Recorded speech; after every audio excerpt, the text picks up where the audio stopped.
Gente, boa noite a todos, bem-vindos à Sexta com Letras do IEL.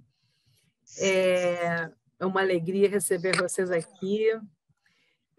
Hoje eu tenho um recado especial da organização. A organização sou eu e mais dois, né? 3. Mas assim, na verdade, nós mandamos outro dia uma correspondência sobre a nossa rede de amigos do IEL, né? Não sei se receberam, tá? Então, eu só queria assim, divulgar, porque dizer que é graças a essa rede que a estação mantém tantos eventos, né, gratuitos, enfim, que a gente consegue abrir esse espaço, né, para a comunidade, né? Então, queria dizer a vocês que fica aí a dica para vocês, de alguma forma, se tornarem amigos do IEL, que é muito importante para nós, tá?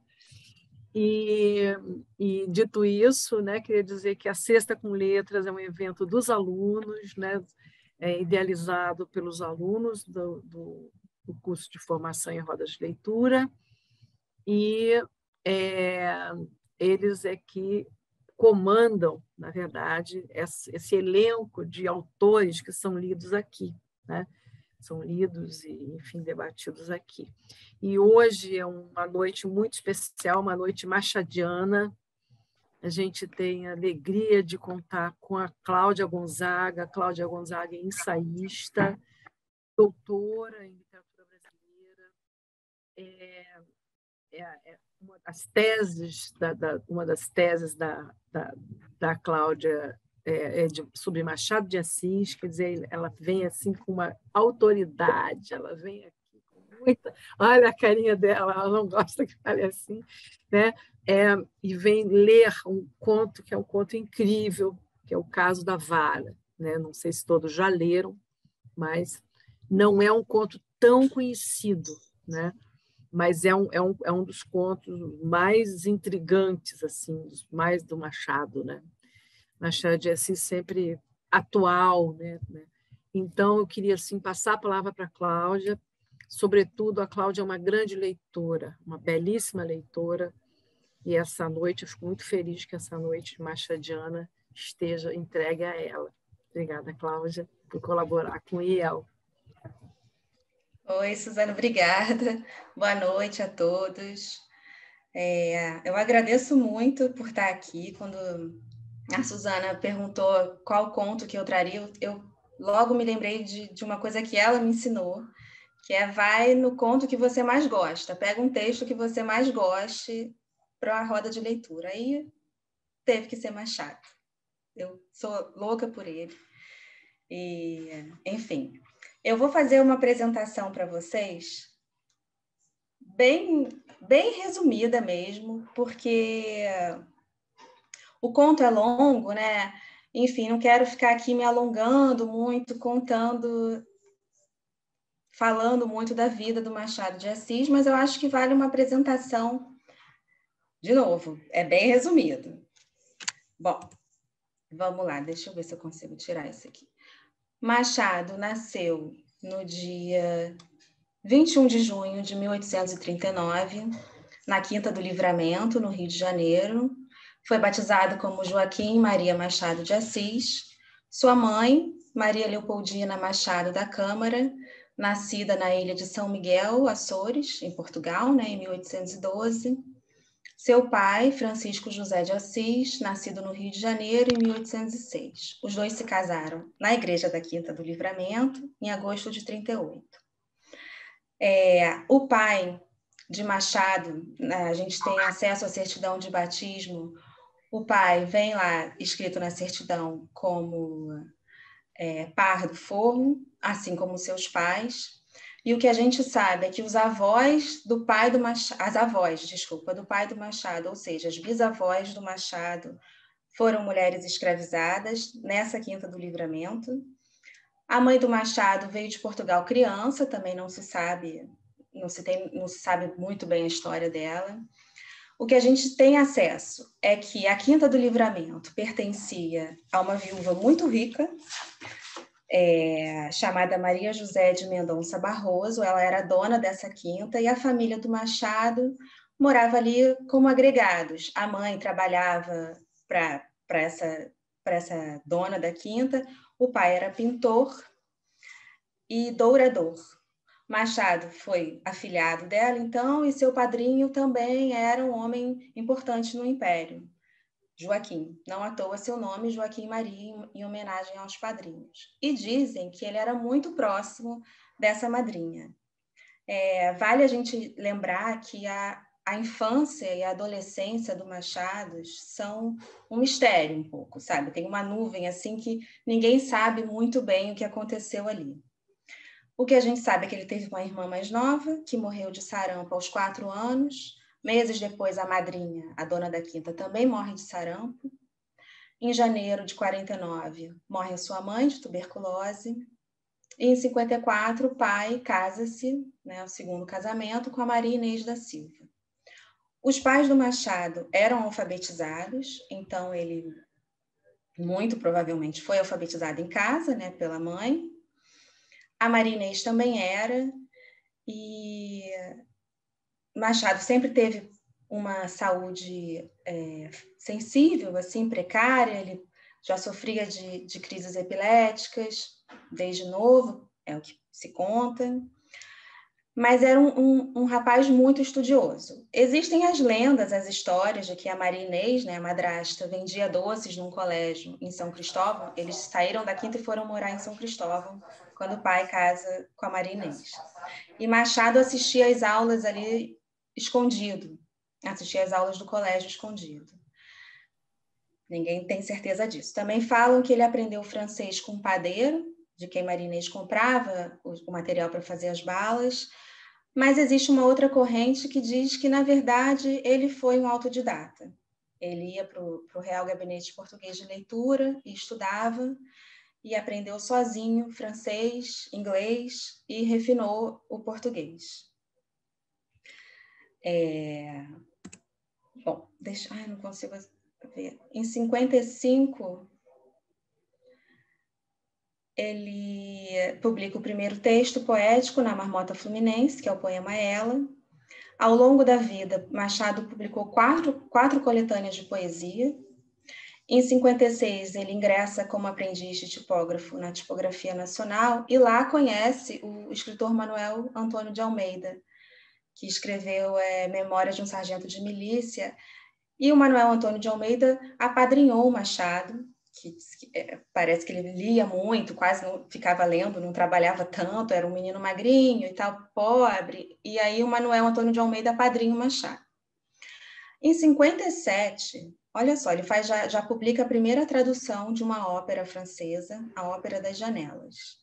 Machado traduziu 46 obras, até 1894. Em 58, ele deixa a Tipografia Nacional e torna-se revisor de provas na casa de Paula Brito, que era um importante editor na época. E é no ano de 58 que ele começa a colaborar na imprensa brasileira. Machado colaborou na imprensa por quase 50 anos, né? O tempo de vida literária. Na imprensa, ele publicou suas crônicas, suas críticas teatrais e literárias, seus contos, as traduções, peças de teatro, romances e ensaios. Os romances eram publicados na imprensa em formato de folhetim, né, que é o quê? Cada capítulo publicado uma vez por semana, que sim, depende da frequência, e depois esses capítulos eram publicados em livro. Em 67 é agraciado com a Ordem da Rosa, no grau de cavaleiro, por sua contribuição literária e artística. Em 69, assina o primeiro contrato como escritor na editora Garnier. E em 70, ele publica o primeiro livro de contos, chamado Contos Fluminenses. Machado escreveu por volta de 200 contos e tem 5 livros publicados dos contos. Em 72, sai o primeiro romance em livro, Ressurreição. No total, ele publicou até 1908, o ano que ele falece, ele publicou o último romance, Memorial de Aires, o primeiro em 1872. Em 12 de novembro de 1869, o Machado se casa com a Carolina Augusta Xavier de Novaes, uma portuguesa, uma mulher muito culta, que veio cuidar do irmão doente, que era amigo de Machado. É importante a gente pensar que, apesar, né, do Machado sofrer, ter problemas de saúde, dizem que era muito tímido, gago, mas ele relacionava-se muito bem. Então, ele fazia parte de vários clubes literários e conhecia muita gente, inclusive o irmão da Carolina, de quem ela veio cuidar, que adoeceu, ela veio de Portugal cuidar e acaba se casando com Machado. Os dois ficam juntos até a morte de Carolina, em 1904. E aí tem uma das cartas mais bonitas e tristes da escrita do Machado, que ele escreve ao seu amigo Joaquim Nabuco, quando Carolina morre: foi-se a melhor parte da minha vida e aqui estou só no mundo. Carolina, dizem, teve grande influência também na obra de Machado, inclusive quando ele teve problema na vista, foi ela que escrevia, ele ditava e ela que escrevia os livros. Em paralelo a essa vida literária tão maravilhosa, Machado foi funcionário público. Inclusive, no seu atestado de óbito, a profissão consta funcionário público. E dentre os lugares que ele trabalhou, em 1870, ele trabalhou numa seção do Ministério da Agricultura, encarregada de 2 assuntos: acompanhar a aplicação da Lei do Ventre Livre, de 71, e a política de terras. E consta, está lá ainda documentado, que ele sempre dava ganho de causa aos escravizados. Aí, em 78, Machado adoece e ele e Carolina vão para Friburgo, que era muito comum, né, as pessoas irem para a serra para cuidar das mazelas, das doenças. E ele fica lá de 78, o casal fica lá de 78 a 79. Quando ele volta, ele publica na Revista Brasileira, entre 15 de março e 15 de dezembro de 1880, Memórias Póstumas de Brás Cubas, que saem em romance, né, em livro, desculpe, sai em livro em 1881. E é o que se convencionou chamado marco do início do realismo brasileiro. Antes do realismo era o romantismo, né, o estilo de época. A gente estava até conversando isso, né, Susana, de botar em caixinhas, mas enfim. E também é o marco do início da segunda fase de Memórias Póstumas. O marco do início da segunda fase da literatura machadiana. A partir de Memórias Póstumas, Machado publica os seus romances mais importantes, né? Depois vem Brás Cubas, Dom Casmurro, os mais conhecidos, e eu acho os melhores. E imagina, foi um choque, né? Porque ele aparece com um livro que o autor é um defunto, que, né, fala, é um defunto autor, dedica suas memórias aos vermes, narra em primeira pessoa, o que não era comum, né? No romantismo, normalmente era narrado em terceira pessoa, o narrador que sabia de tudo, o que acontecia, e vai descascando a sociedade brasileira, assim, vai desnudando os pormenores sociais. Em 20 de julho de 1897, acontece a sessão inaugural da Academia Brasileira de Letras, que Machado foi um dos idealizadores e foi presidente até sua morte. Em 1907, começa a estudar grego, aos 68 anos. Ele estudou alemão também, antes. Em 1908, publica seu último romance, Memorial de Aires. Machado morre no dia 29 de setembro, na sua casa no Cosme Velho. No seu atestado de óbito consta como arteriosclerose generalizada, mas uns dizem que foi câncer na boca, enfim, não se sabe. Bom, eu trouxe aqui para vocês algumas das formas com que os estudiosos, né, os críticos de Machado, classificam, qualificam sua literatura, principalmente depois de Memórias Póstumas, né? Cinismo mal disfarçado, fino observador da sociedade e dos costumes, dissecador de almas, refinado senso crítico, lucidez desatinada, humor cáustico, análise corrosiva da sociedade e capacidade de descortinar a mesquinhez humana. Nas palavras do próprio, eu gosto de catar o mínimo e o escondido, onde ninguém mete o nariz. Aí entra o meu, com a curiosidade estreita e aguda que descobre o encoberto.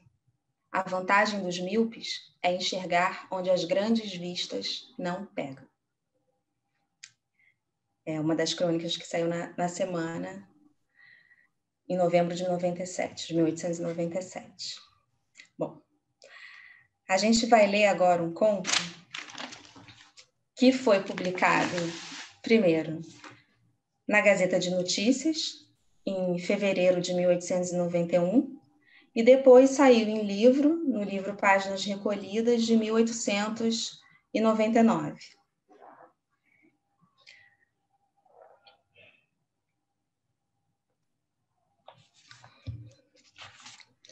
O caso da vara. Damião fugiu do seminário às 11 horas da manhã de uma sexta-feira de agosto. Não sei bem o ano, foi antes de 1850. Passados alguns minutos, parou vexado. Não contava com o efeito que produzia nos olhos da outra gente aquele seminarista que ia espantado, medroso, fugitivo. Desconhecia as ruas, andava e desandava. Finalmente parou. Para onde iria? Para casa, não. Lá estava o pai que o devolveria ao seminário, depois de um bom castigo. Não assentara no ponto de refúgio, porque a saída estava determinada para mais tarde. Uma circunstância fortuita a apressou. Para onde iria?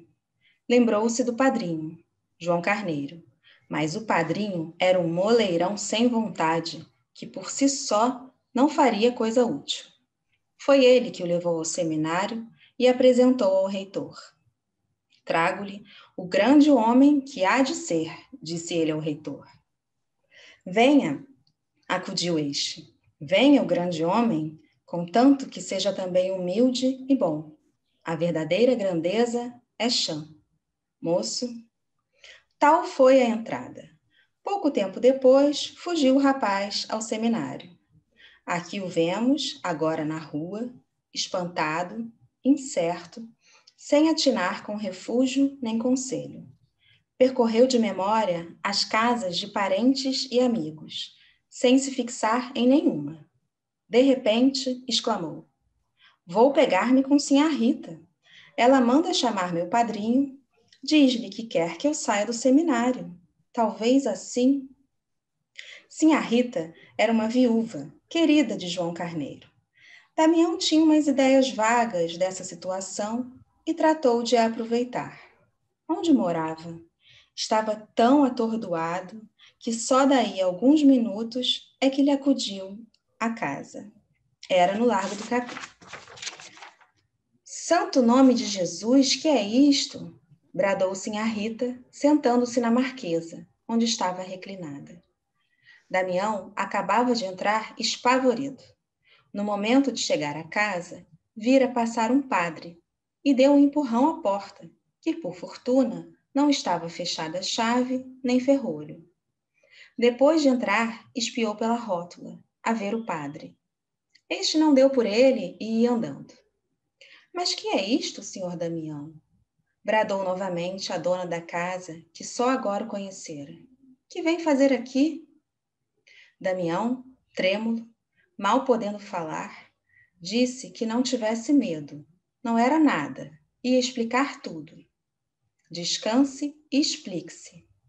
Já lhe digo, não pratiquei nenhum crime, isso juro, mas espere. Sinhá Rita olhava para ele espantadas, e todas as crias de casa e de fora, que estavam sentadas em volta da sala, diante das suas almofadas de renda, todas fizeram parar os bilros e as mãos. Sinhá Rita vivia principalmente de ensinar a fazer renda, crivo e bordado. Enquanto o rapaz tomava fôlego, ordenou às pequenas que trabalhassem. e esperou. Afinal, Damião contou tudo. O desgosto que lhe dava o seminário. Estava certo de que não podia ser bom padre. Falou com paixão. Pediu-lhe que o salvasse. Como assim? Não posso nada. Pode, querendo. Não, replicou ela abanando a cabeça. Não me meto em negócios de sua família, que mal conheço. Então seu pai, que dizem que é zangado? Damião viu-se perdido. Ajoelhou-se-lhe aos pés, beijou-lhe as mãos, desesperado. Pode muito, sinhá Rita. Peço-lhe, pelo amor de Deus, pelo que a senhora tiver de mais sagrado, por alma de seu marido, salve-me da morte, porque eu mato-me, se voltar para aquela casa. Sinhá Rita, lisonjeada com as súplicas do moço, tentou chamá-lo a outros sentimentos. A vida de padre era santa e bonita, disse-lhe ela. O tempo lhe mostraria que era melhor vencer as repugnâncias e um dia... Não, nada, nunca, redarguia Damião, abanando a cabeça e beijando-lhe as mãos. E repetia que era sua morte. Sinhá Rita hesitou ainda muito tempo. Afinal, perguntou-lhe por que não ia ter com o padrinho. Meu padrinho? Esse é ainda pior que papai. Não me atende. Duvido que atenda a ninguém. Não atende? Interrompeu sinhá Rita, ferida em seus brios. Ora, eu lhe mostro se atende ou não. Chamou um moleque e bradou-lhe que fosse à casa do senhor João Carneiro chamá-lo, já e já. E se não estivesse em casa, perguntasse onde podia ser encontrado. E corresse a dizer-lhe que precisava muito de lhe falar imediatamente. Anda, moleque. Damião suspirou alto e triste. Ela, para mascarar a autoridade com que dera aquelas ordens, explicou ao moço que o senhor João Carneiro fora amigo do marido e arranjara-lhe algumas crias para ensinar. Depois, como ele continuasse triste, encostado a um portal, puxou-lhe o nariz, rindo. Ande lá, seu padreco, descanse, que tudo se há de arranjar.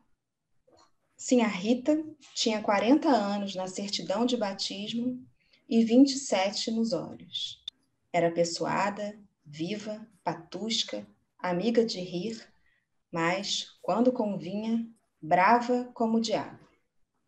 Quis alegrar o rapaz e, apesar da situação, não lhe custou muito. Dentro de pouco, ambos eles riam. Ela contava-lhe anedotas e pedia-lhe outras, que ele referia com singular graça.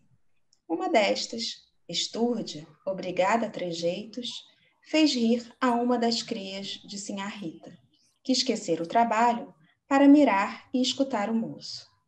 Sinhá Rita pegou de uma vara que estava ao pé da marquesa e ameaçou.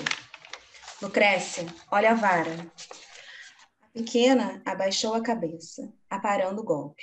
Mas o golpe não veio. Era uma advertência. Se à noitinha a tarefa não estivesse pronta, Lucrécia receberia o castigo do costume. Damião olhou para a pequena. Era uma negrinha magricela, um frangalho de nada, com uma cicatriz na testa e uma queimadura na mão esquerda. Contava 11 anos. Damião reparou que tossia, mas para dentro, surdamente, a fim de não interromper a conversação. Teve pena da negrinha e resolveu apadrinhá-la, se não acabasse a tarefa. Sinhá Rita não lhe negaria o perdão. Demais, ela rira por achar-lhe graça. A culpa era sua, se a culpa interstiste. Nisto, chegou João Carneiro. Empalideceu quando viu ali o afilhado e olhou para sinhá Rita e não gastou tempo com preâmbulos. Disse-lhe que era preciso tirar o moço do seminário, que ele não tinha vocação para a vida eclesiástica e antes um padre de menos que um padre ruim. Cá fora também se podia amar e servir a Nosso Senhor.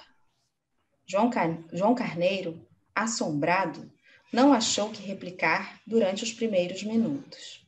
Afinal, abriu a boca e repreendeu o afilhado por ter vindo incomodar pessoas estranhas. E, em seguida, afirmou que o castigaria. Qual castigar, qual nada, interrompeu Sinhá Rita. Castigar por quê? Vá falar a seu compadre. Não afianço nada. Não creio que seja possível.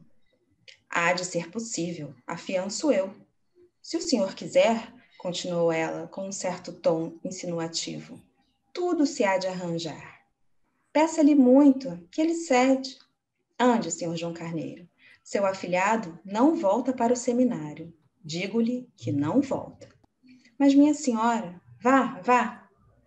João Carneiro não se animava a sair, nem podia ficar. Estava entre um puxar de forças opostas. Não lhe importava, em suma, que o rapaz acabasse clérigo, advogado ou médico, ou outra qualquer coisa, vadio que fosse. Mas o pior é que lhe cometiam uma luta ingente com os sentimentos mais íntimos do compadre, sem certeza do resultado.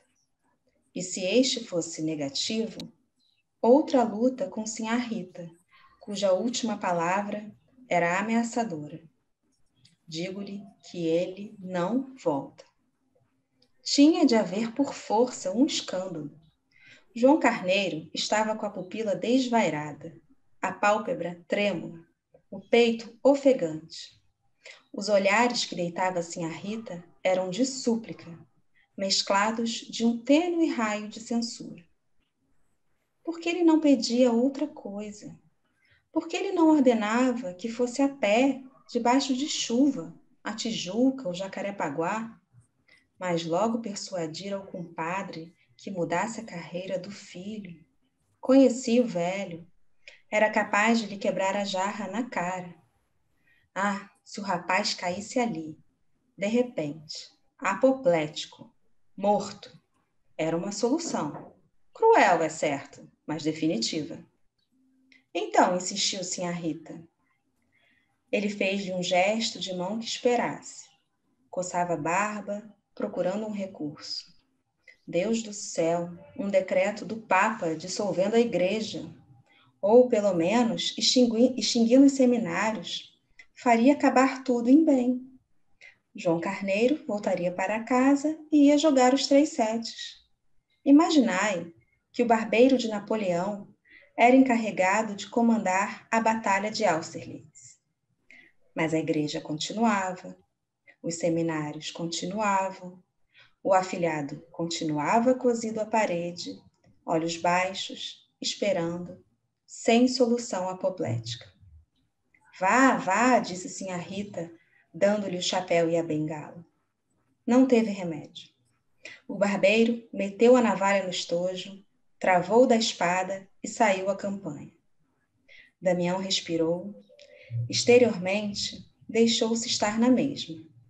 Olhos fincados no chão, acabrunhado.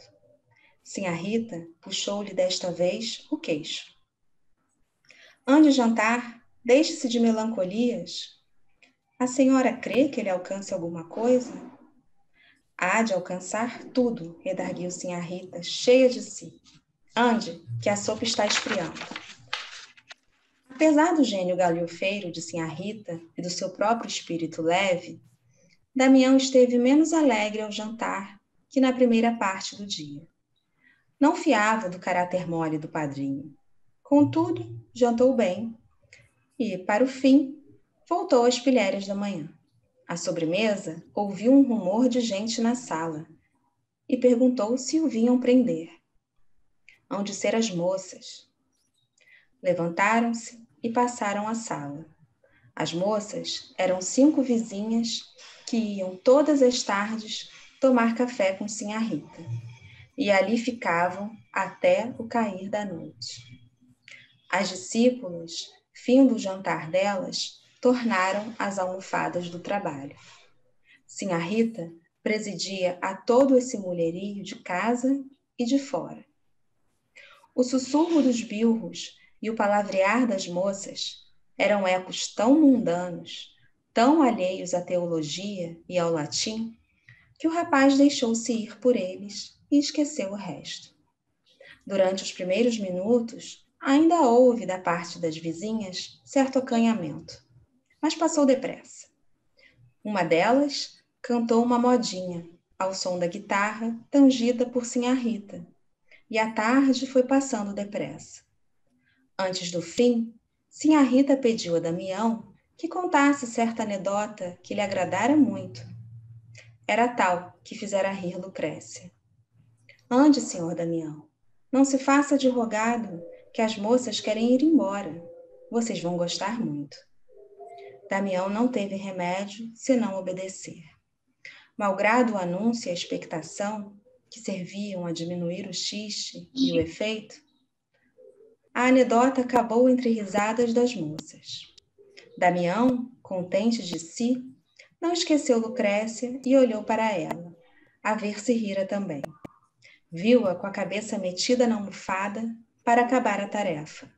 Não ria, ou teria rido para dentro, como tossia. Saíram as vizinhas e a tarde caiu de todo. A alma de Damião foi se fazendo tenebrosa antes da noite. O que estaria acontecendo? De instante a instante, ia espiar pela rótula e voltava cada vez mais desanimado.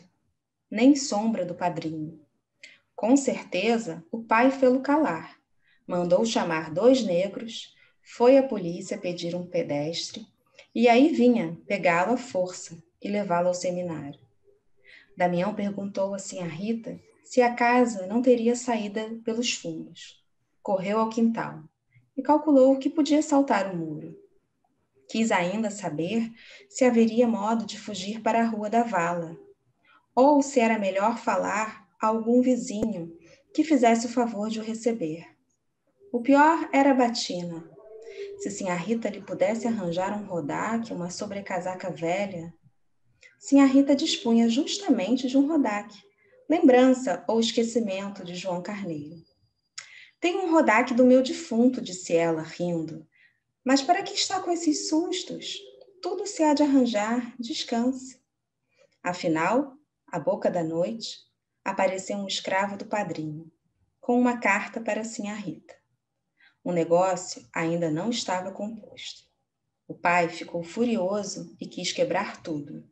Bradou que não, senhor, que o Peralta havia de ir para o seminário, ou então metia-o no aljube ou na presiganga.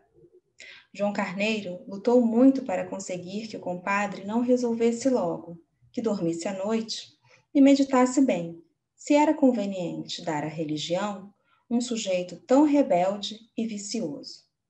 Explicava na carta que falou assim para melhor ganhar a causa. Não a tinha por ganha, mas no dia seguinte, lá iria ver o homem e teimar de novo. Concluía dizendo que o moço fosse para a casa dele. Damião acabou de ler a carta e olhou para Sinhá Rita. Não tenho outra tábua de salvação, pensou ele.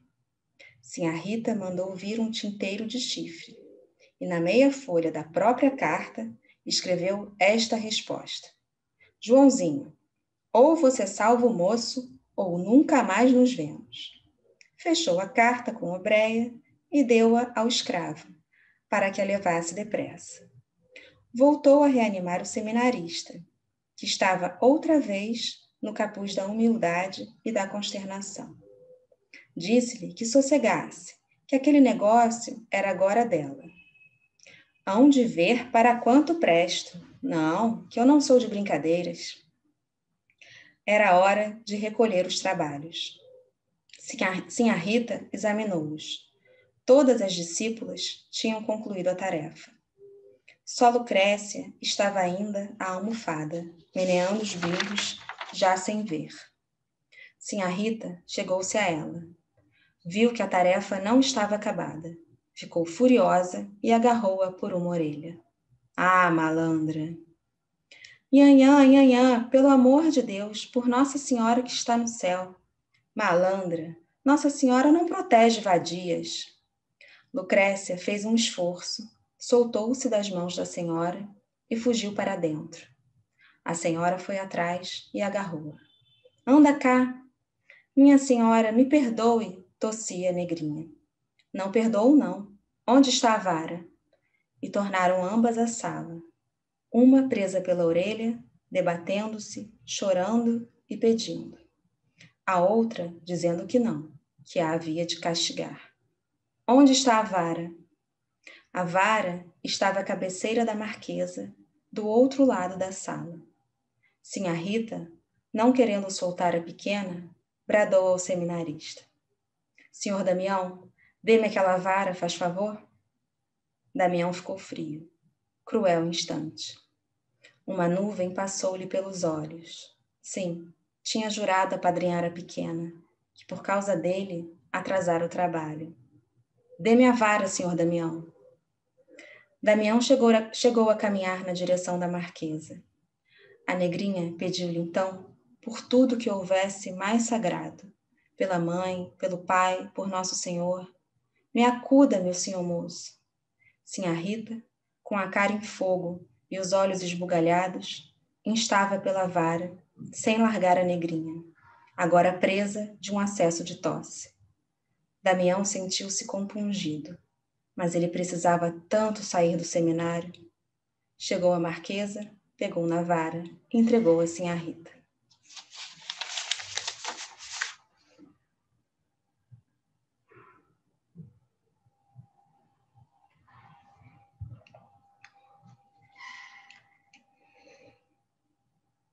Bom, antes da gente começar, eu queria só localizar no tempo, porque o narrador começa o conto, né, falando: Damião fugiu do seminário às 11 horas da manhã, de uma sexta-feira de agosto, não sei bem o ano, foi antes de 1850. Vejam só, ele sabe a hora, sabe o dia da semana, sabe o mês, mas não sabe o ano exato. Mas por que antes de 1850? Ele destaca esse antes de 1850? Porque em 1850 passou a vigorar uma lei chamada Eusébio de Queiroz, que foi a primeira medida constitucional que objetivamente reduziu o tráfico de pessoas escravizadas para o Brasil. Realmente foi diminuindo a entrada de escravizados aqui. Diferente daquela lei uma lei de 1831, que é a Lei Feijó, que é a famosa lei para inglês ver, que não funcionou, né? Foi a lei do fim do tráfico negreiro, mas na prática não funcionou. Essa de 1850 funcionou. E também não tinha ainda a lei do ventre livre, lembra que é de 71? Então, antes de 1850, a quantidade de pessoas escravizadas no Brasil era ainda maior. E não à toa essa relação, né, tão cruel com as meninas, crianças da Sinhá Rita, ser antes de 1850. Assim, esse conto, eu li várias vezes, né, para poder treinar a leitura aqui para hoje, e toda vez é um soco no estômago, eu acho, né? Incomoda muito, assim. E eu acho que incomoda mais, pelo menos me incomoda mais, porque ele tem tanto humor, né? Tem cenas engraçadas, assim. A cena do padrinho desesperado, que o afilhado tem um ataque apoplético para ele não ter que encarar.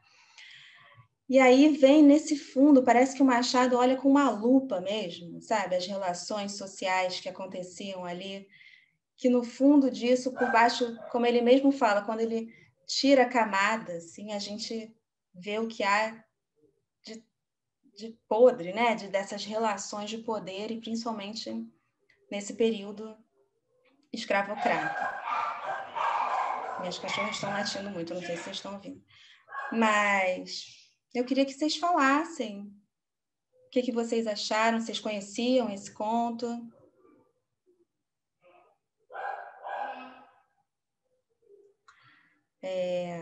Uma coisa que me chamou muito a atenção, Cláudia, nesse conto, eu li, né, porque eu fiquei curiosa, eu li antes, né, quando eu vi o título, eu li essa semana, eu não me lembrava dele, não.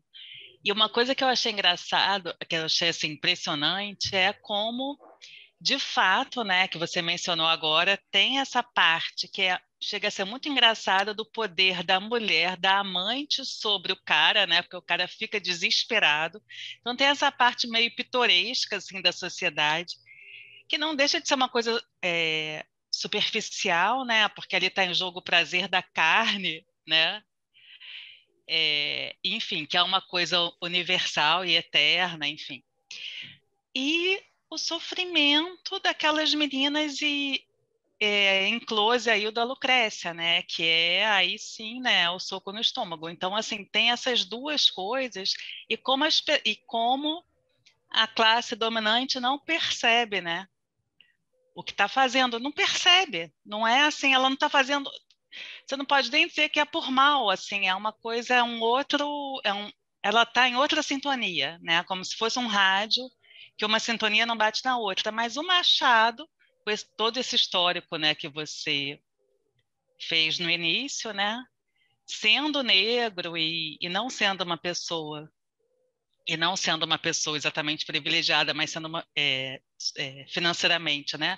Mas sendo intelectualmente, ele consegue né, ele tem um olhar que ele consegue atravessar essas barreiras. Então, de fato, por isso que é mais impressionante, né, por ter esse quê de engraçado, né, que é mais impressionante. E como está dentro do cotidiano, né? Porque se a gente for pensar, se a Lucrécia não tivesse rido da piada, da história, do caso que o Damião contou, ele nem ia perceber. Provavelmente que essas meninas eram crianças, né? E assim, o conto se passa às 11 horas da noite que ele chegou na casa da Sinhá Rita e vai até a noite. Esse tempo inteiro, essas meninas estavam bordando almofadas. Né? Lucrécia tem 11 anos. Assim. E é isso, é muito impressionante. E é o que falam, né, do Machado, como ele conviveu muito com essa madrinha lá na Quinta do Livramento, ele frequentou, ele viu essa sociedade também de perto. Assim. Então, ele viu os dois lados. E o que eu acho curioso é que, no fim da história, quem sabe, assim, eu acho que quem entende melhor no conto dessas redes, né, de poder é o Damião, porque ele sabe que assim a Rita tem o padrinho na mão, né? E ele acha o padrinho moleirão, como ele diz. Então ele vai para quem ele vai conseguir ajuda. Assim. Mas vocês acham que em algum momento há uma bondade? Alguém faz pelo outro por... Olha, Carmen, por bondade? Bem, tudo bom?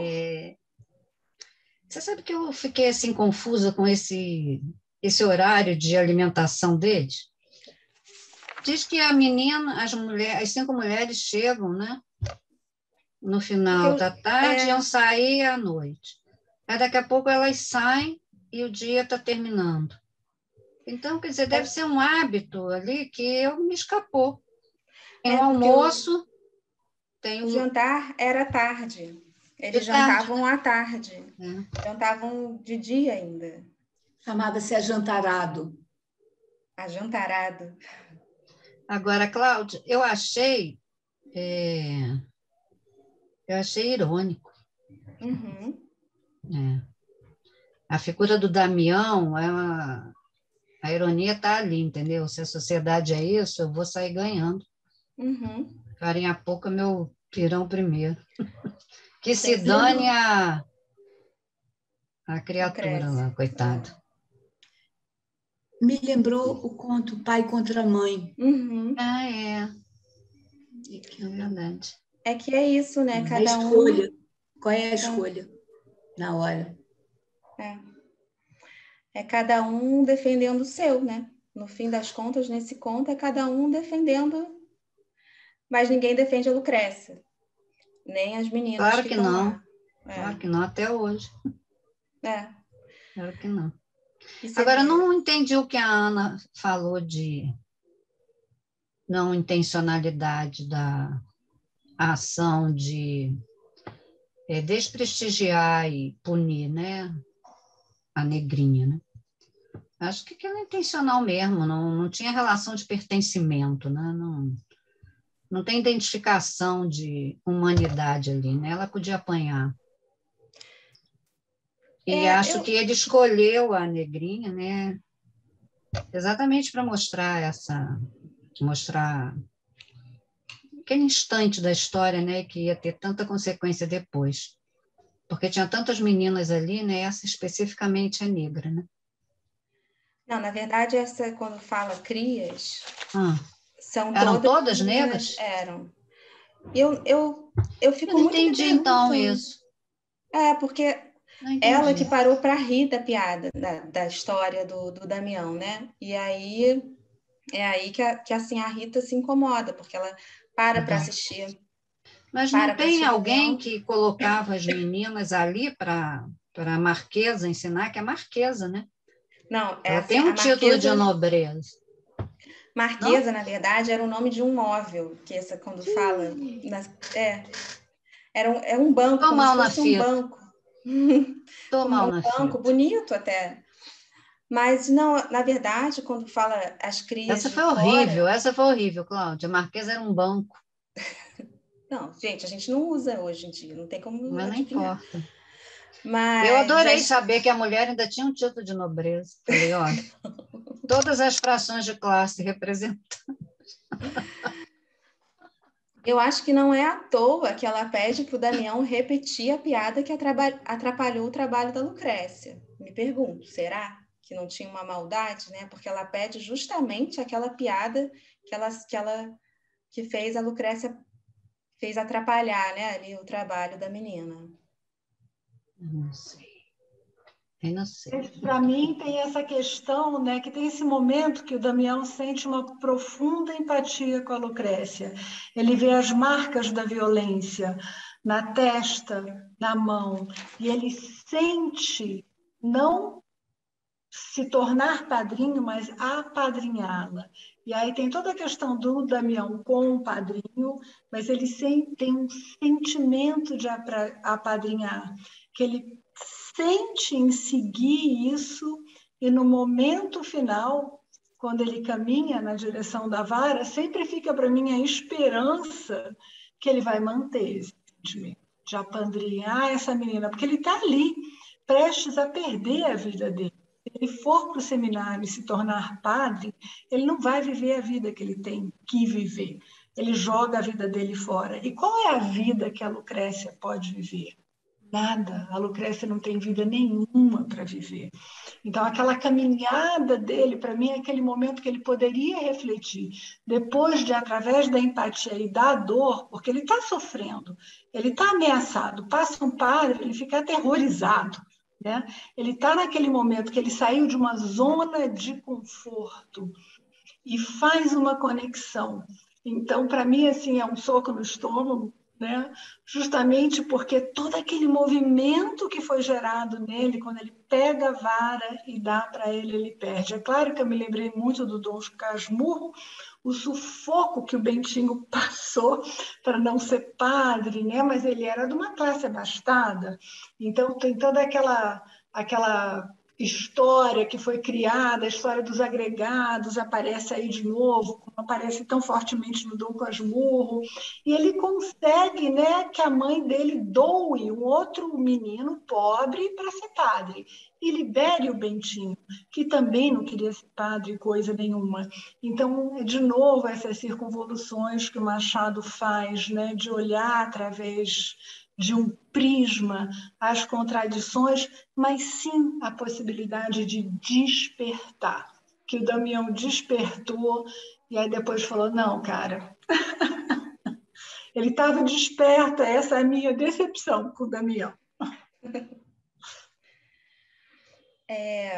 Eu queria que a gente lembrasse, voltasse no texto, porque é tão impressionante como ele fala, a Lucrécia ri para dentro, tosse para dentro, corre para dentro. Damião... Coloca o texto, Cláudia, para a gente ver. Tá com Camila. É ótimo isso. É ótimo essa parte. Tá com a Camila. Ah, tá com a Camila, tá. Ah, mas tá. eu posso ter aqui, mas eu posso. Ela não está aqui, Camila?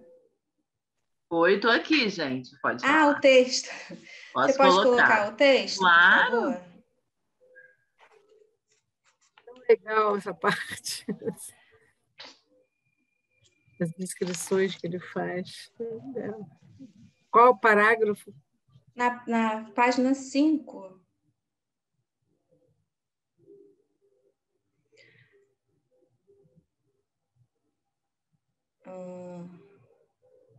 Damião não teve remédio. Aí.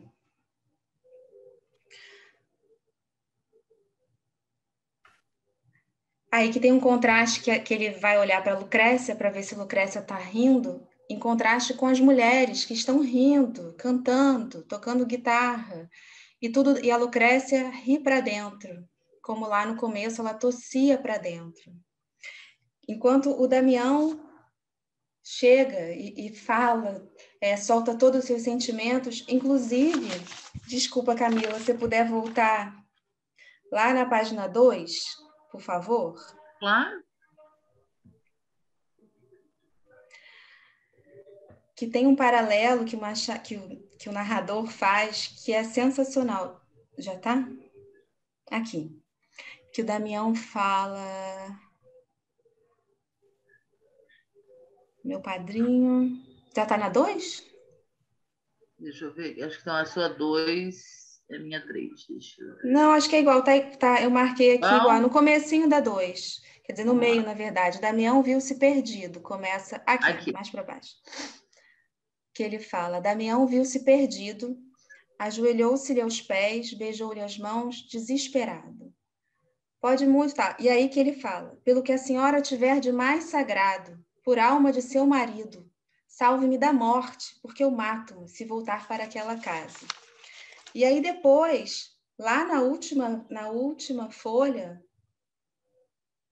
no finalzinho mesmo, a Lucrécia fala, quando ele fala, Damião chegou a caminhar na direção da marquesa. A negrinha pediu-lhe então, por tudo que houvesse de mais sagrado, pela mãe, pelo pai, por Nosso Senhor.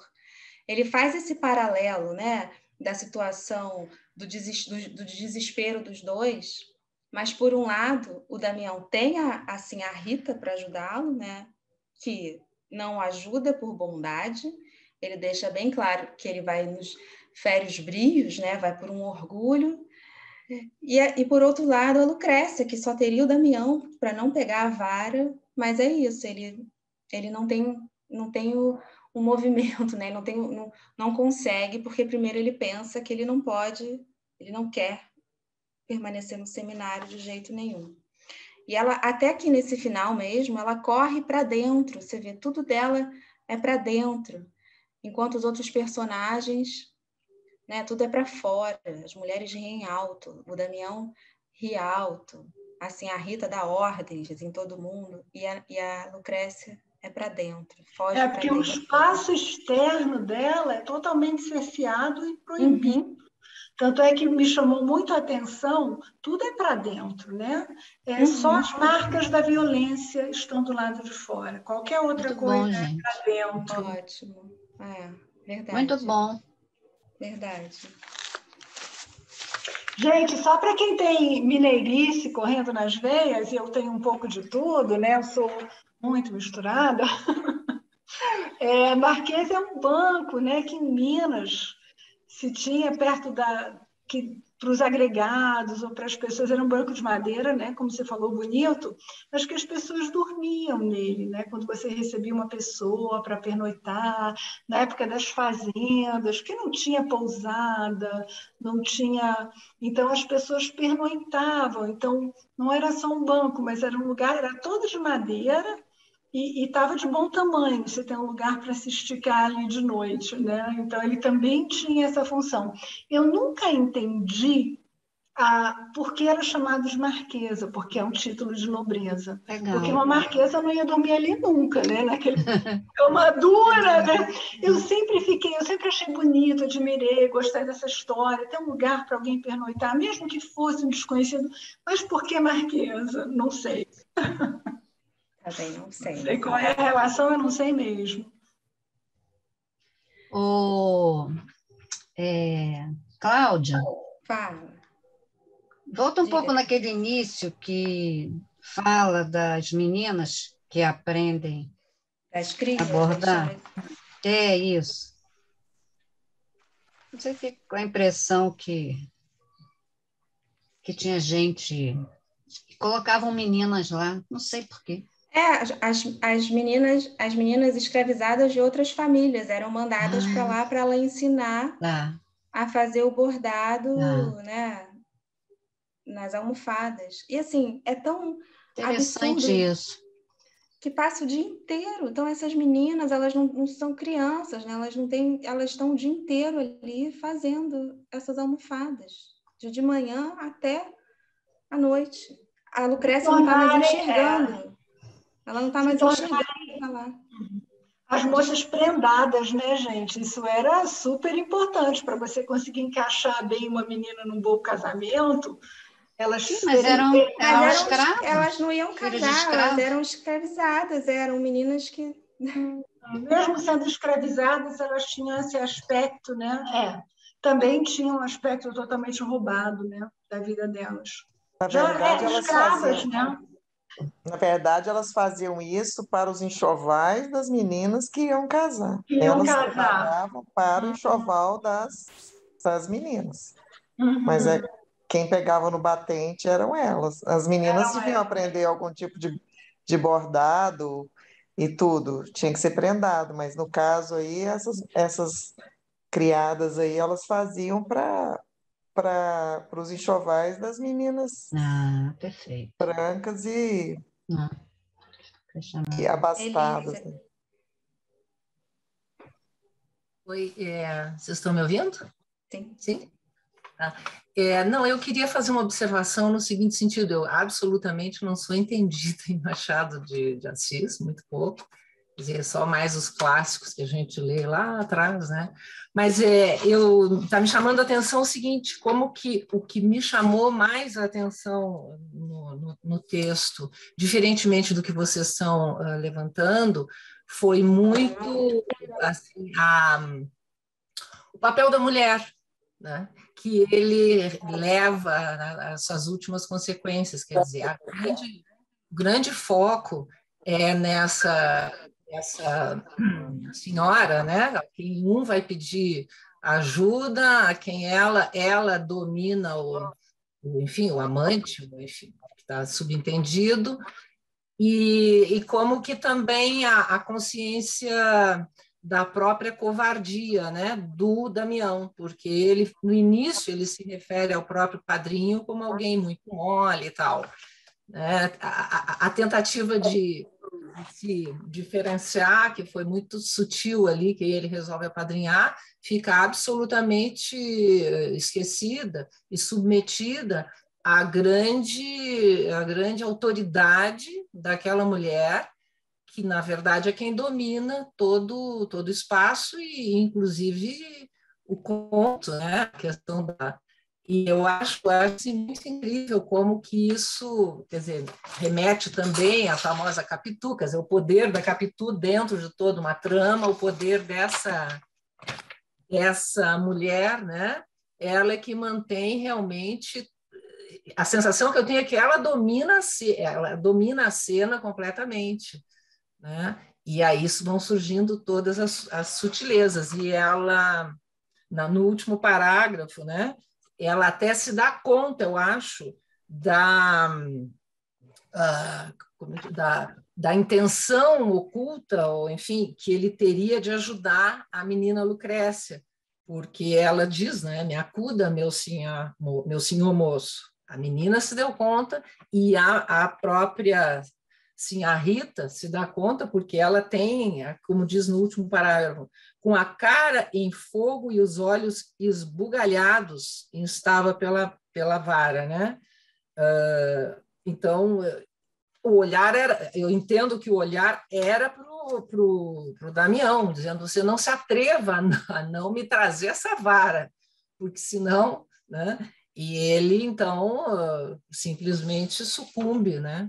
há a tentação de, enfim, ou sou eu ou é ele, é aquela coisa mesmo do meu pirão primeiro. Mas eu acho muito forte a descrição, assim, muito forte por um lado, muito sutil por outro, do poder dessa mulher, quer dizer, no todo, né? É evidente que tem um aspecto histórico, né? O papel de uma pessoa que tem um certo poder, que tem escravos, que dá aula e coisa assim, mas eu acho muito incrível como ele consegue, assim, descrever, né?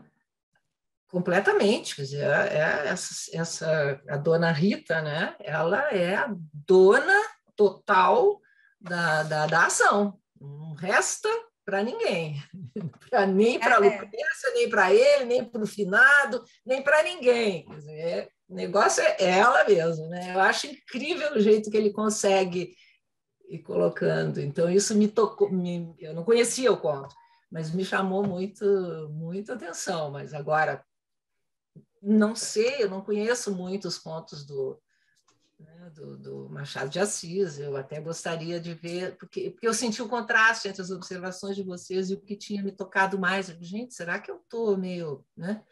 Então, eu queria colocar para ver o que podia sair daí também, porque é evidente que tudo que vocês levantaram está aqui, né? Mas então eu queria colocar essa questão na roda também. Obrigada. Também queria falar alguma coisa. Então, eu achei que o Damião não é nada inocente desde o começo, né? Então, eu não sei, não diz a idade dele, mas eu acho que ele tinha. Fico imaginando que talvez uns 16 anos, 15, 16 anos, talvez, né? Mas ele sabe por que ele vai recorrer à Rita. Ele sabe qual é a relação do padrinho com a Rita. Ele sabe que o padrinho, por ele mesmo, não faria nada. Mas é mais que isso, né? Porque ele sabe que o poder dela é um poder sexual sobre o padrinho. Então, quer dizer, é essa força dela, né? Então, ele vai, não porque ele desacredita na vontade do padrinho, mas ele também não acredita na bondade dela, né? Ele sabe que ele vai ali mexer com os brios dela, vai mexer com o orgulho dela, né? Vai fazer com que ela tome aquilo para si, como uma questão de honra para si. Então, isso é uma das coisas que me chamou a atenção, né? Outra coisa é o seguinte: a Rita não é da classe dominante, não. Isso daí, tanto o padrinho como ela, são pessoas da emergente classe média. Se a Rita fosse da classe dominante, da elite, ela não estaria trabalhando, porque pode ser, né, pode passar a impressão de que ela não trabalha, mas aquilo é o ganha-pão dela. Então, ela não tem uma condição que esteja acima da necessidade do trabalho, né? E, embora ela explore, ela está ensinando meninas, né, escravizadas, mas ela vive daquilo, né? E a relação que ela tem com as moças, as chamadas moças da vizinhança, é completamente outra, né? Aquelas moças são as moças que ela se sente como numa condição de igualdade com essas moças. Elas vão como companhia para se divertir, para conversar, né?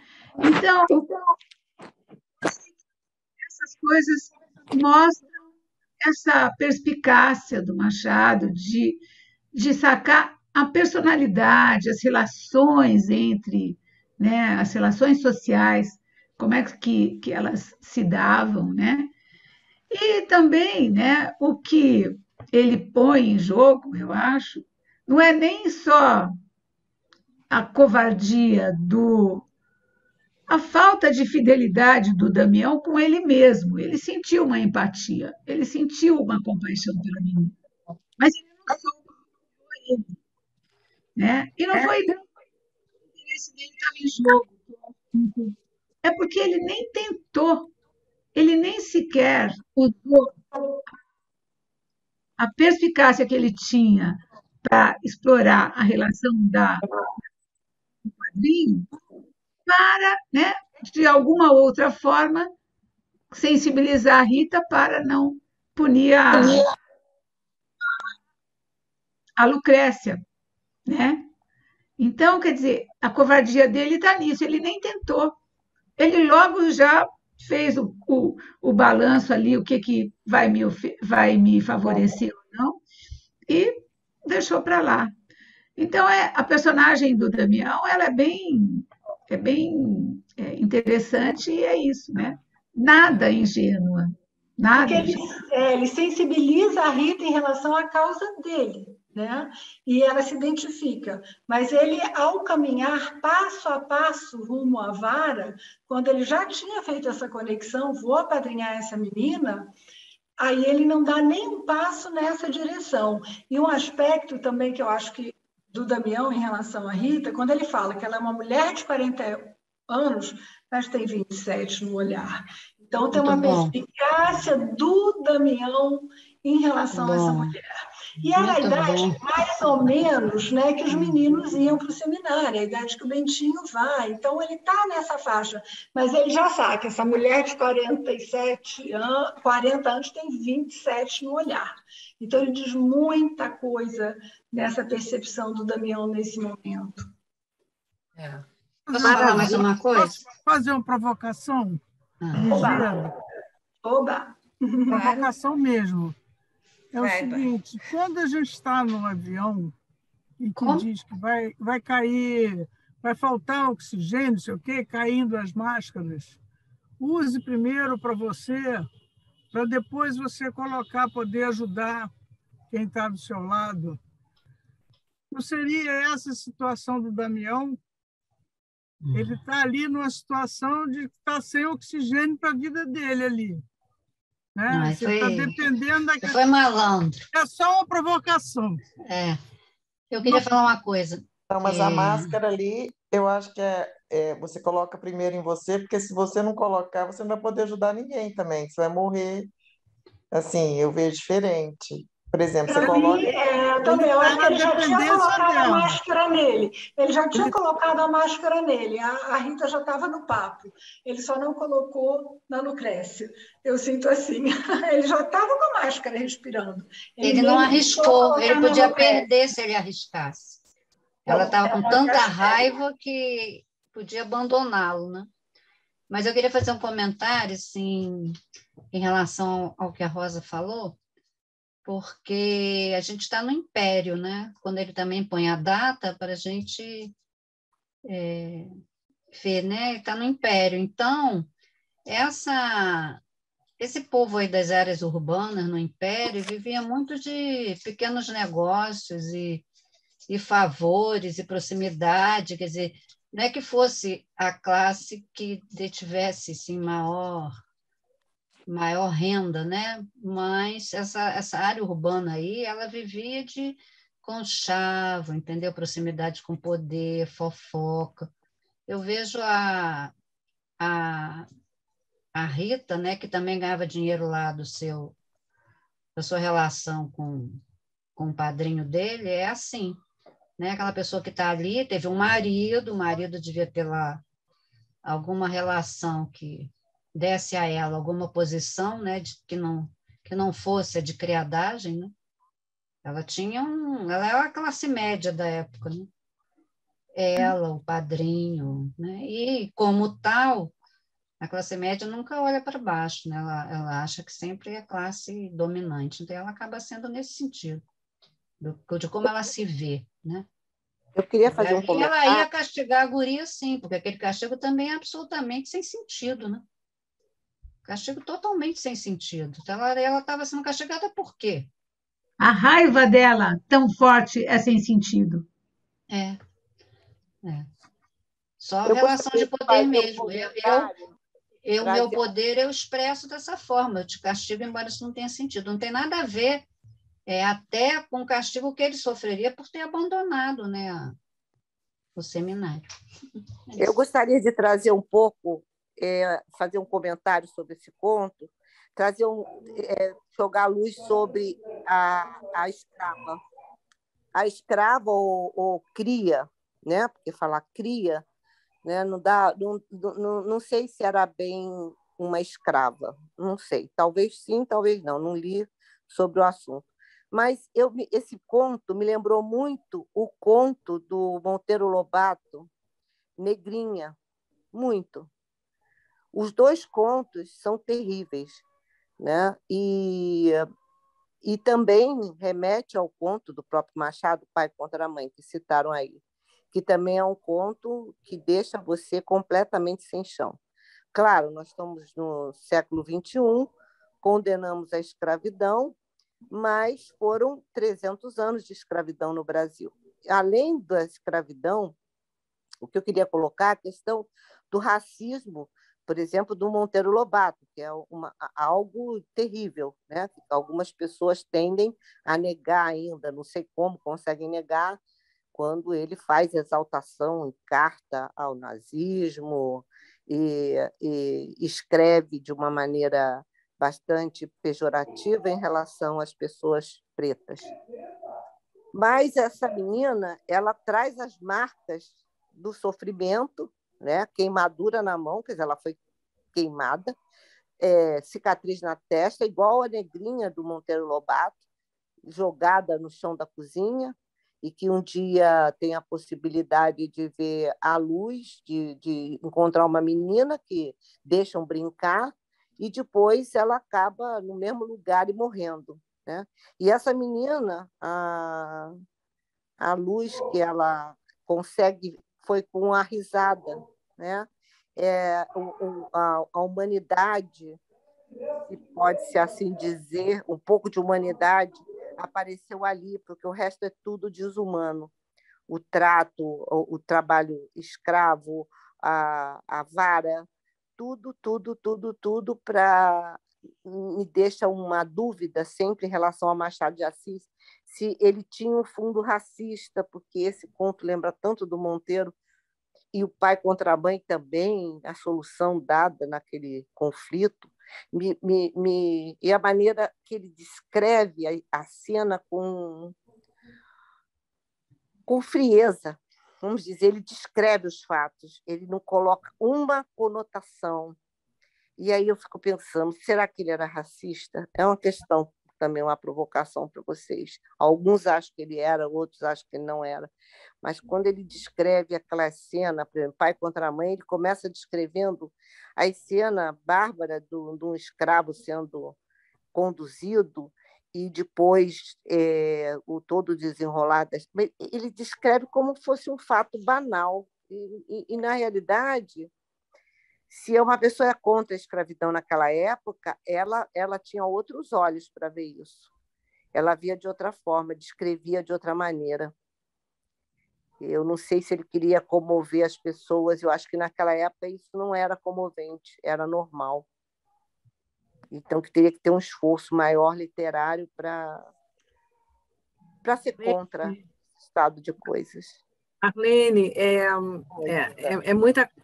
essa é uma discussão, não é sempre quando se fala do Machado, porque era a forma que ele tinha, que nem em relação ao próprio Lobato mesmo se fazia essa discussão, né? Se ele era ou não racista, né? Eu acho que é importante quando a gente vê isso é que ele retrata aí, né?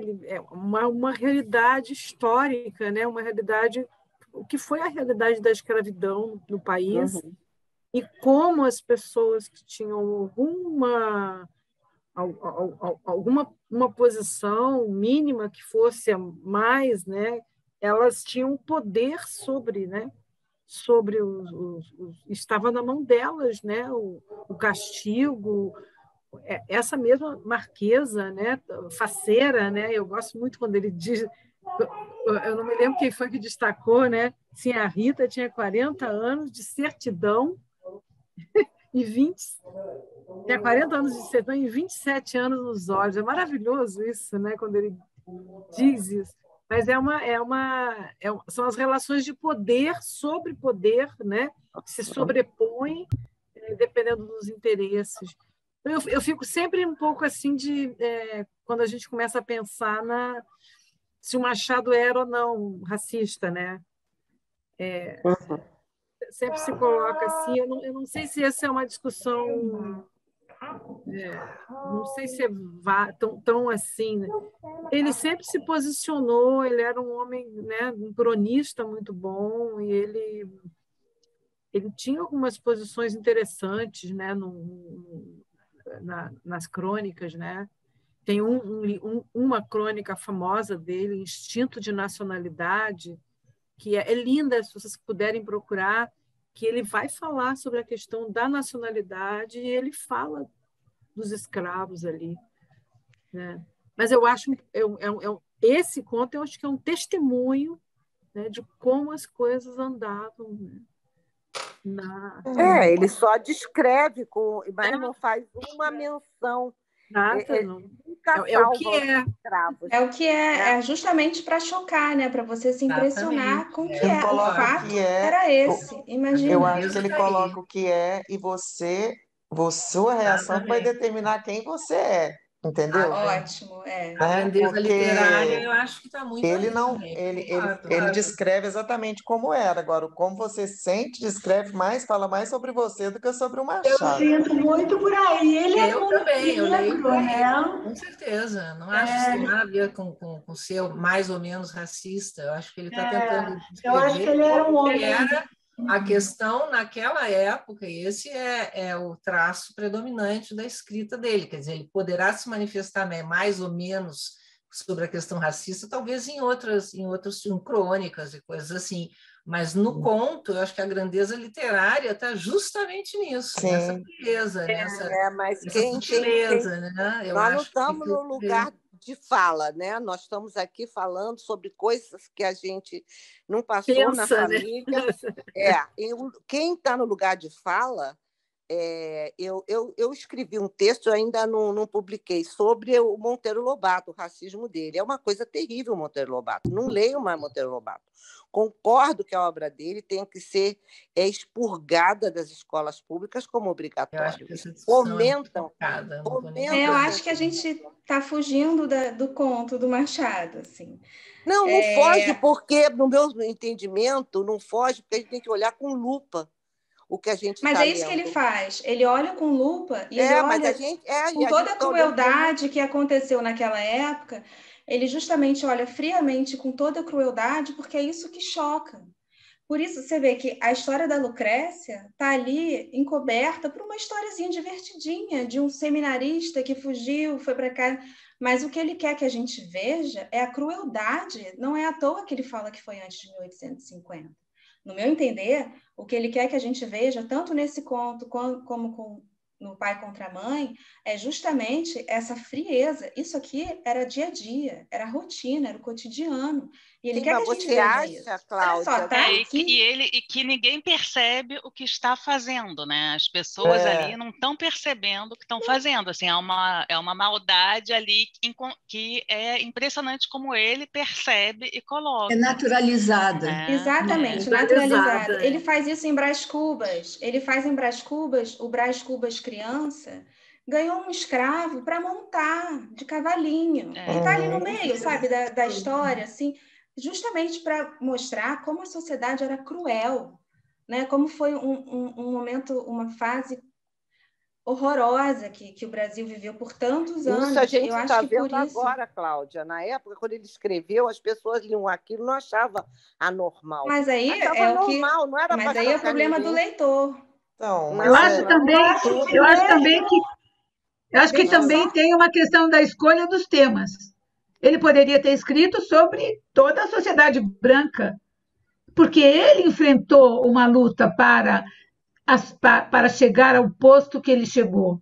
E a escrita dele mostra para mim que justamente ele não renega, né, todo o sofrimento que aqueles que tinham uma condição igual a dele originalmente passavam.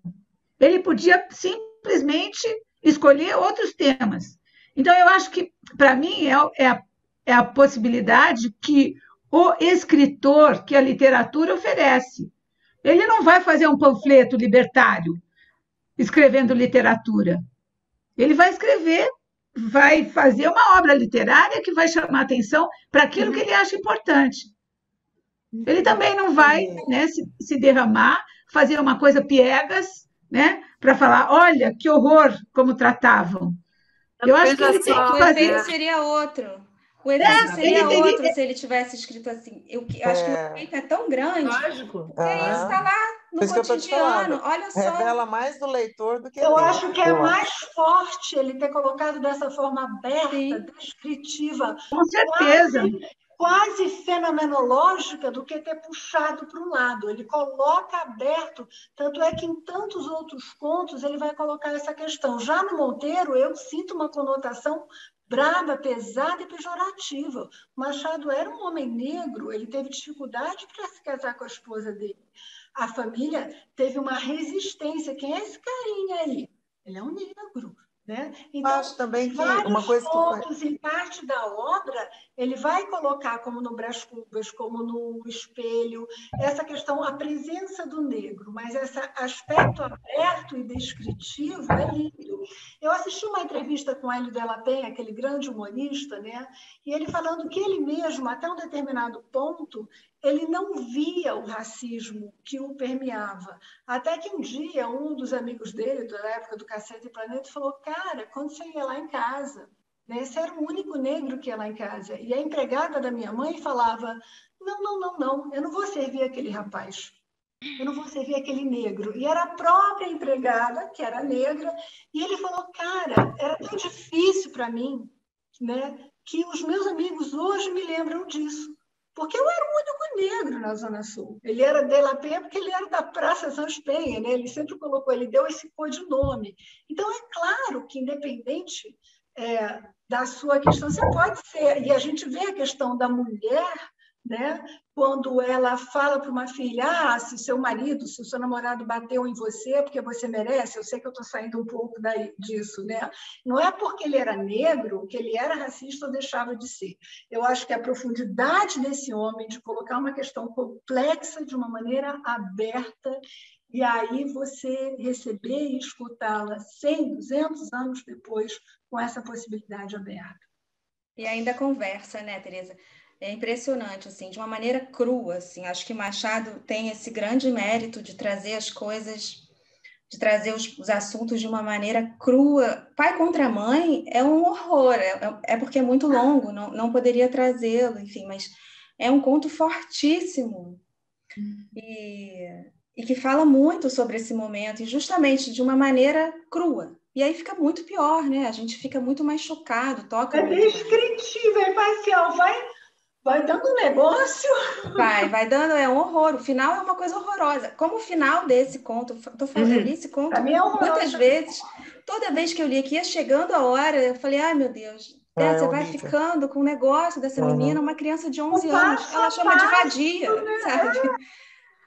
É muito absurdo. Mas sabe o que me chama muita atenção nesse conto? É que é tão natural, né, para as pessoas exercer esse poder, que assim, para mim eu passo a pensar no poder que necessariamente a gente está exercendo nesse momento, né? O que vão dizer da gente daqui a uns anos, né? Foi isso que eu pensei. Como que a gente está tratando, como que a gente está tratando o próximo, né? Incomoda muito, me incomoda assim. Poxa, eu lembro assim, quando eu reli, né, depois da fase de colégio, eu reli Dom Casmurro, essa cena do Bentinho montado no cavalinho, cara... Não, esse é Brás Cubas. É Brás Cubas? Desculpa. Mas assim, enfim, essa cena do personagem montado no cavalo... Gente, no escravizado negro, né? Isso aí, assim, gente, eu não sei, mas assim, na minha época de menina... ainda a classe média criava umas meninas como empregada, né? Sim. Existia isso. Existia. Né? E eu brincava com essas meninas e em um determinado momento elas tinham que ir trabalhar, né? Então, assim, é uma coisa de colocar a gente para ver o que a gente está fazendo. Eu pensei muito nisso. Até mesmo quem ler os textos por escrito agora, daqui 2 séculos, como a gente está lendo Machado, vai enxergar um tanto de exatamente coisa isso que eu a gente não penso. O enxerga. que a Falar, gente está nossa, transmitindo nos nossos esse autor textos? aqui era isso ou aquilo, mas na verdade ele está descrevendo uma realidade, né? A gente naturalizava quarto de empregada. Sim. A gente naturalizava empregada servir café da manhã e jantar. Uhum. A gente não via Elevador de o serviço. Elevador de que horror, serviço. elevador de serviço. Tantas coisas. Eu tinha um amigo cego na faculdade, quando ele entrava no prédio, os porteiros queriam que ele entrasse pelo elevador dos fundos. Então, todos esses preconceitos com os quais a gente conviveu, né? Por exemplo, ele escreve negrinha, e quando a gente lê negrinha, dói. Então, agora está muito pior, mas está muito melhor. Porque a gente tem esse olhar, a gente tem essa percepção e fala, convivemos com isso de uma maneira aterrorizante, né? De uma violência, convivíamos com a violência em silêncio. Né? Continua convivendo com essa violência, não mudou nada. Continuamos, né? Não, mas eu tô bem atenta em relação ao meu comportamento da minha família. Acho que é um vigiar constante. Tanto que nós elegemos um homem racista e homofóbico. Exatamente. Nós não. Temos na presidência, entre um professor como, né? Entre um professor e um racista homofóbico, elegeram um homem dessa natureza quase diabólica. A gente não sabia que a gente era tão horrível. Ele é muito pouco progresso nesse país. Gente, mas calma. Ele também foi eleito com o apoio de um sistema de propaganda, entendeu? Que o conduziu também. Isso também é histórico na sociedade brasileira. Né? O Getúlio Vargas inventou um plano COI. Deixa eu falar, porque acho que cai bem. Passar comunista e continuar no poder. É quase a mesma coisa. Nélida Pinhon tem uma frase que ela disse: o Brasil teve Machado de Assis, a gente consegue. Eu acho boa. Isso eu não ouvi. Quem disse isso eu não ouvi. A Nélida Pinhon. Gente, tem outra coisa que eu queria... O Brasil pode dar certo. Se a gente teve Machado, o Brasil pode dar certo. Acho tão bonito, né? E é isso, um cara pobre, negro, gago, epilético, com tudo contra ele. Aprendeu sozinho. A gente teve Lima Barreto. Exatamente, também. Eu queria chamar a atenção também para outra coisa que está muito atual, né? Que foi esse veto do presidente para os absorventes, para as meninas pobres e tal. Eu achei bastante interessante o veto, sabe? Porque isso dá munição contra ele, para um alcance maior.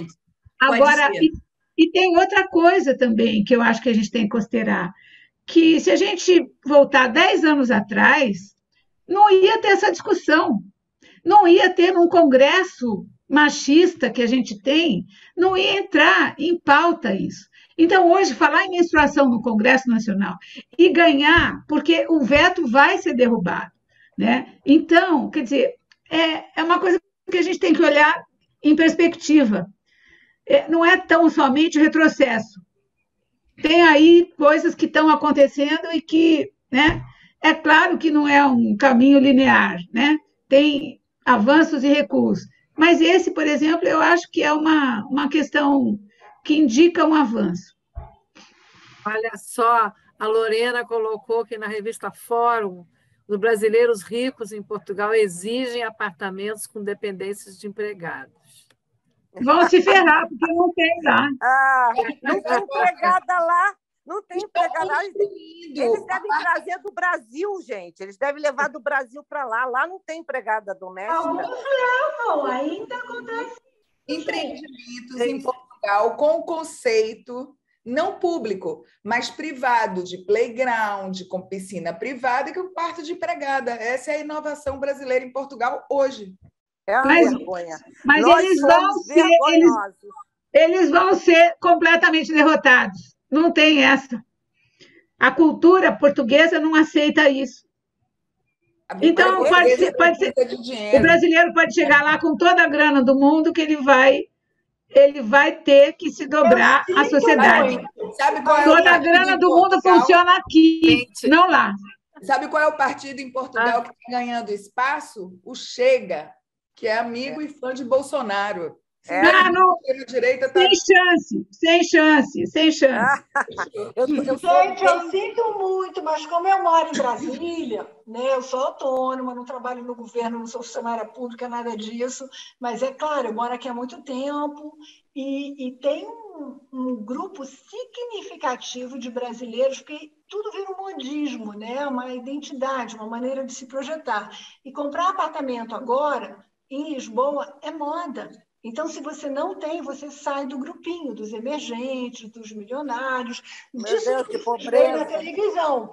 E aí, tem verdadeiras colônias ou cistos sociais, seja lá o que for que você queira chamar, que levam isso, eles ficam entre eles.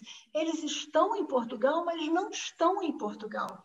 Eles estão em plena competição, o que tem no apartamento. Então, abriu um nicho em Lisboa, porque eu não sei qual foi o primeiro, o segundo ou o terceiro, mas é um negócio impressionante, horroroso, com certeza, mas em pleno voo no momento.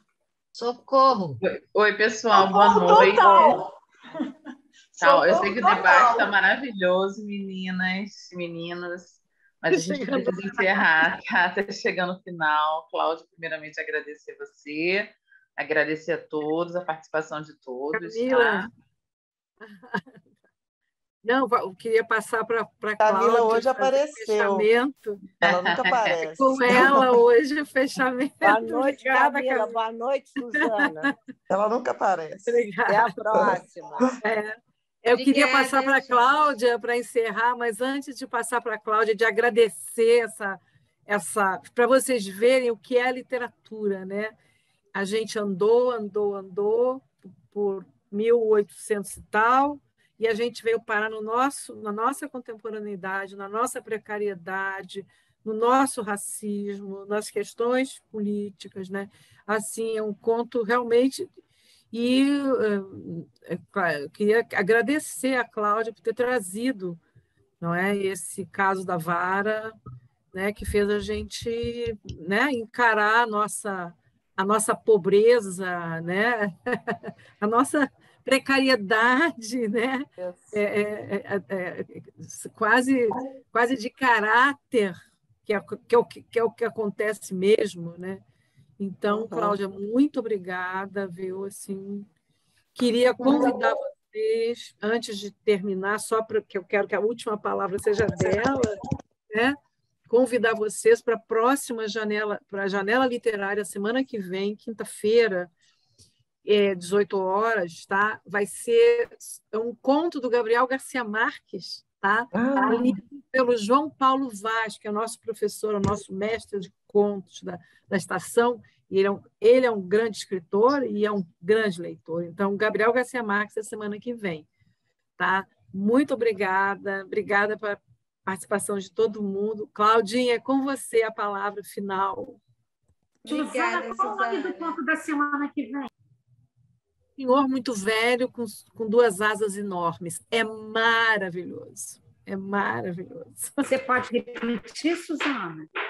Senhor muito velho com duas asas enormes. Está no livro A Incrível e Triste História da Cândida Herêndira e sua avó desalmada. Obrigada. Obrigada, Suzana, Camila, Ana Letícia também. Vamos ler Machado. A obra inteira dele está em domínio público, então pode baixar de graça. E é isso que ele faz, né? Imagina, uma obra escrita no século XIX, a gente está aqui discutindo, foi o que a Suzana falou, ele leva para lugares atuais, para o que a gente fala hoje. Então, eu sou apaixonada, eu acho Dom Casmurro e Brás Cubas. Eu ia até mostrar uma parte de Brás Cubas que talvez conversasse com o conto, mas a gente foi para um caminho tão interessante que não coube. Mas leiam Machado, vamos ler. Machado é muito bom. E ele conversa com o contemporâneo, isso é genial. É isso, Parabéns, obrigada, Cláudia, foi pela ótimo. Pela leitura, que foi magnífica, você leu muito bem, e pela escolha do conto, que traz a atualidade do conto até hoje. Obrigada, Marlene. Boa noite, obrigada. Obrigada, Gente, Cláudia. um Adorei a beijo. apresentação que você fez no início, foi maravilhoso. Como você estava em sintonia com o conto. Muito obrigada, querida Suzana, a todas. Vamos no bar do Machado de Assis, vocês já foram? Estou doida para ir, ó. Não. Tem um bar que é a Onde casa é? dele, que fica no Cosme Velho. Que é no prédio, né? É onde era o prédio, é ali por Eu nunca perto. fui, eu tô doida para ir. Eu tô indo pro Rio Vamos de aí. Janeiro. Vamos pro bar. Combinar, vamos fazer assim. Vamos. Na casa dele, onde ele morou no Cosme Boa Velho. ideia. Beleza. Gente, obrigada, Cláudia, obrigada, Camila, todo mundo Obrigada a que está vocês. conosco, tá? Semana que vem estamos aqui juntos de novo.